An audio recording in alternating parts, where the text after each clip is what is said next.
নিৰ্বাচন আমাৰ দেশখন গণতান্ত্ৰিক দেশ হয়। প্ৰতি বছৰে নিৰ্বাচন বিভিন্ন অংশত হ'ল। দেশৰ বহুত আৰ্থিকভাৱে লোকচান হয়।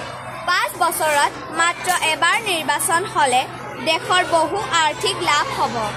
উক্ত লাভৰ টকা দেশৰ উন্নয়নৰ কামত ব্যৱহাৰ কৰিব পাৰিব।